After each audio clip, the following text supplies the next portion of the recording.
Vous avez vu un grand spectacle? On en a un plus grand encore. Luc Lavoie. Écoute, j'ai tellement ri. Yasmine Abdel-Fadel. C'est une pièce d'anthologie. La rencontre, Lavoie Abdel-Fadel. Les projections de Québec 125 donnent 11 sièges pour la coalition Avenir Québec, 4e parti représenté à l'Assemblée nationale. Après un PQ à 69 sièges, les libéraux à 26 sièges. Il y a Québec solidaire qui aurait quelque chose comme 14 sièges. Et finalement, 11 sièges pour la coalition Avenir Québec.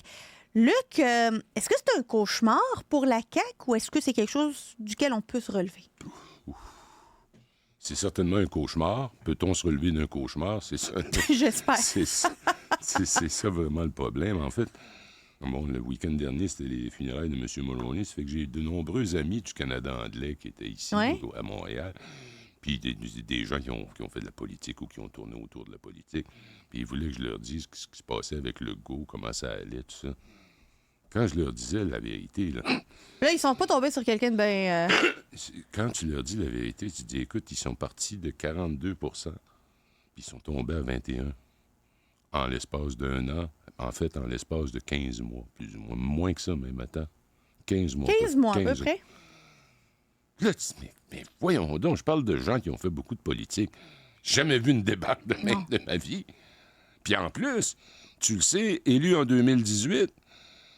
Tous les sondages, c'était le premier ministre le plus adoré. Pas dans la pandémie, oui. Ben oui, puis même après, tu sais, puis la loi 21, où il avait fait une ovation debout pour dire enfin, nous du Québec, on se tient debout. Puis là, on met nos culottes. Puis là, on est supposé, comprends-tu, d'être très heureux parce qu'on a enlevé des droits à des concitoyens. Puis là, on dit, hey, c'est la preuve qu'on sait se tenir debout contre quoi? Alors, à un moment donné, toutes ces niaiseries-là, au début, ça faisait plaisir aux gens, là, parce que les voiles islamiques, ça leur tapait sur les nerfs, puis ils savaient bien que ça changeait. Moi, j'aime pas les cheveux roses. Moi non plus. Je veux une loi 22. Moi, ce que j'aime pas, c'est les casquettes de baseball. Ah, loi 23. Ah, c'est ça, c'est le temps qu'on... Je regarde, j'ai des idées, je suis une machine à des projets de loi. Mais écoute, moi, je dirais que... Je tourne dans la politique depuis le début des années 70. J'ai jamais vu ça. J'ai jamais vu une affaire comme celle-là. Et en plus, quand ça s'est effondré, on utilise très souvent la métaphore du château de cartes. Ben, c'était le cas. C'était un château de cartes. Boum! Ça a tombé d'un coup. Puis moi, est-ce que j'étais vraiment surpris? Non. Parce que si le gars a tenu le coup si longtemps, c'est à cause de la pandémie. N'eût été de la pandémie, il aurait commencé à s'enfarger plus tôt. Il aurait eu son problème. On lui aurait pardonné moins souvent. Oui, puis il aurait eu son problème de troisième lien. Qu'est-ce que tu veux? Ils ont fait campagne en le promettant. Là, c'est-tu le troisième lien, à cause de tout ça? Ben, c'était le déclencheur. C'est le trigger, comme on appelle. Parce que la question du troisième lien est venue vers le mois de mars-avril. Alors qu'on avait quand même traversé la Société de l'assurance automobile du Québec. Là, c'est vrai. C'était pas, hey, écoute, mon Éric Kerr qui va donner une entrevue à la télévision pour dire je mériterais des Parle pas félicitations. Parle pas d'Éric Kerr, il se lance dans la reconnaissance faciale. Et ça me fait peur, puis je te garantis que la plupart des Québécois, quand t'as vu ce gars-là donner cette entrevue-là qui a été reprise over and over and over again... Je mérite des... Ben oui, des félicitations, parce que moi, tu comprends, mon petit morceau de l'équation, c'était petit, puis ça a bien été. Ben, écoute, là, les gens qui voulaient dehors à moins 20 pour aller... Ils pouvaient pas prendre possession de leur voiture qu'ils venaient d'acheter, ils n'étaient pas capables d'avoir d'immatriculation. T'es le gouvernement... Mais là, c'était juste changer un logiciel. Oui. Puis là, après ça, il faut dire que ça s'était accompagné, le gouvernement se fait réélire avec une solide majorité à la Chambre, en tout 90. cas. 90. Et puis là, c'est ministre vedette. La vedette, c'est Dubé à cause de la pandémie, où il a bien fait. Il est très apprécié. Il communiquait bien et tout. Il a déposé un projet de loi avec 1200 paragraphes. Une brique, là, tu sais. Mais c'est quoi? Tu regardes ça, là? Si quelqu'un comprend, qu'il m'appelle parce que j'en ai besoin. Santé Québec. C'est comme un organigramme. Alors, Dubé s'est perdu les deux pieds dans un organigramme puis il a fait juste ça pendant toute l'année. Pendant ce temps-là, Pierre Fitzgibbon, lui, ça dépendait qu'est-ce qu'il prenait ce matin-là. Un matin, c'était il y a trop d'auto, puis l'autre matin, Porte à laveuse à minuit. Ben oui, c'est ça. Puis ensuite... Nordvolt. Nordvolt, écoute, vous êtes trop niaiseux pour comprendre à quel point c'est bon. Comprenez D'ailleurs, pas. tes appuis, toi, dans ça. Ben oui, moi, j'appuie Moi, je Nordvolt. trouve que c'est un projet tellement farfelu que je te jure, le montant que tu voudras, qu'il n'y aura jamais d'usine Nordvolt à cet endroit-là. Je te le garantis. Mais Alors, ils ont donc, à part continuons sur le Nordvolt, même ils ont thème. fait quoi? Ben, à part Nordvolt, ils ont fait leur connerie du troisième lien. C'est quand la dernière fois que tu as entendu le gouvernement parler d'aéronautique? On était supposé être la 3e capitale de l'aéronautique après Seattle et Toulouse. Ouais. On a eu un petit... quelques petits ratés, je pense. C'est vraiment... Tu parles du bombardier? Puis après ça, ben, tu as eu des élections dans Jean Talon. Puis là, c'est là. Et là, tu vois le chef. C'est dans ce temps-là que tu as besoin d'un chef. Quand ça va mal, tu as besoin d'un chef qui dit regarde, suivez-moi, je sais où je m'en vais, tout ça. Il arrive devant un micro, puis il dit ben, j'ai de la peine. Il y a de la peine. Là, il a déterré le 3e lien. Là, il a décidé. Mais j'avais mal compris le message. Je pense qu'on va faire renaître le troisième. 10 milliards de dollars plus tard. Le troisième lien. C'est tellement ridicule. Mais pas... Puis la façon dont ils s'en sont retirés, c'était épouvantable. Ensuite, il arrive au début de l'année, puis il dit, bon, ben, là, après avoir pris de longues vacances, je reconnais qu'il y avait droit, là. Mais Puis besoin. Il revient, là, puis il annonce que dorénavant, ils vont être disciplinés. La discipline s'impose. Dès le lendemain, ils ont les 2 pieds dans un marécage épouvantable concernant des cocktails puis des affaires.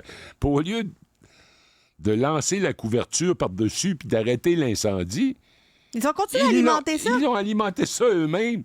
Les crises de nerfs de Geneviève Guilbeault, Legault...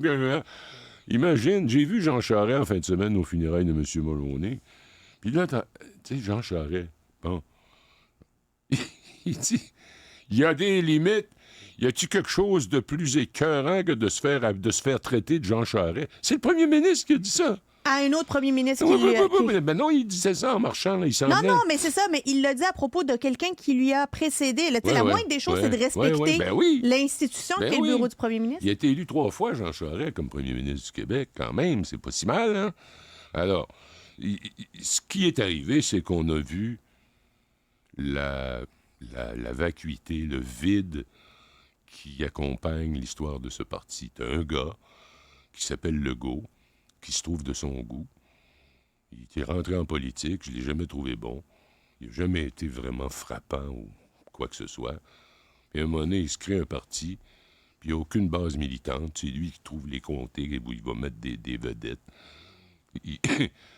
Puis là, soudainement, il découvre l'identitaire. Mais Luc, j'ai une question à te poser. Oui, imagine, il y a des élections demain matin. Oui. Il y a 11 sièges, 20 des votes. Ouais. Il a arrêté le financement populaire, lui. Il n'y aura plus une scène pour aller en élection. Écoute, je ris parce que c'est un gouvernement, à la limite, loufoque. C'est carrément loufoque. Ça va dans n'importe quelle direction. Écoute, la négociation avec les syndicats, ça n'avait pas de bon sens. Ils ont sorti le chèque et il était comme 1000 chiffres que tu veux. 1000 chiffres que tu veux. Ça n'a pas de bon sens ce qu'ils ont fait. Là, ils ont dit, ben là, on les gardera pas dans la rue, c'est Noël, on va passer pour des méchants. Il a dit, on va vous acheter, êtes-vous content?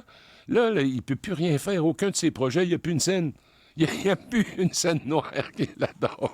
Il a tout gaspillé d'une shot. Ça n'a pas de bon sens. Puis là, c'est maternelle 4 ans, là, je lisais la manchette. Ça se pourrait qu'ils retardent encore ça un peu. Les CPE, c'est pareil. Existe. Mais oui, mais c'est quoi? Pourquoi ils veulent faire ça? Écoute, c'est un gouvernement sans planification, c'est un gouvernement sans vision stratégique des choses. Mais il n'est pas stratégique. Il est parti demander à Legault tous les pouvoirs à Trudeau. Puis Trudeau a dit non. Il a dit non. C'est pas compliqué. On n'en a plus entendu parler.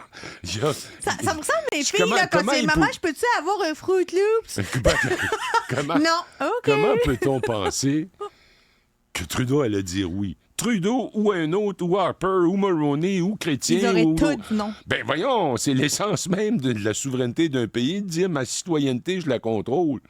Je contrôle les frontières, je contrôle les gens qui y vivent, puis je contrôle ceux qui veulent rentrer. Tu fais du C'est pas Québec vrai bashing. Tiens, un coup parti, on pourrait donner ça aux municipalités, allons-y. Tu fais du Québec bashing? Absolument pas que je fais du Québec T'es bashing. un anti-québécois. T'es pas un nationaliste. Ça, par exemple, là-dessus, tu viens de frapper un coup de circuit.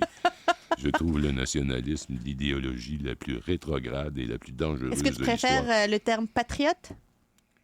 Patriotisme plutôt que Oui, nationalisme? j'aime beaucoup mieux patriotisme, effectivement, parce que ça ne veut pas dire la même chose. Patriotisme, c'est l'attachement à une société, à un pays. Le nationalisme, c'est pas ça. Le nationalisme, c'est j'ai la majorité en nombre, donc je décide pour au diable les minorités.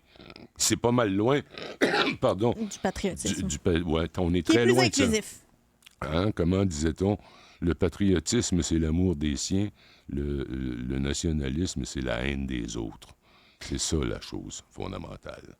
Sur ces paroles profondes, Ah, extraordinairement profond. Luc Lavoie, toujours un plaisir. Salut.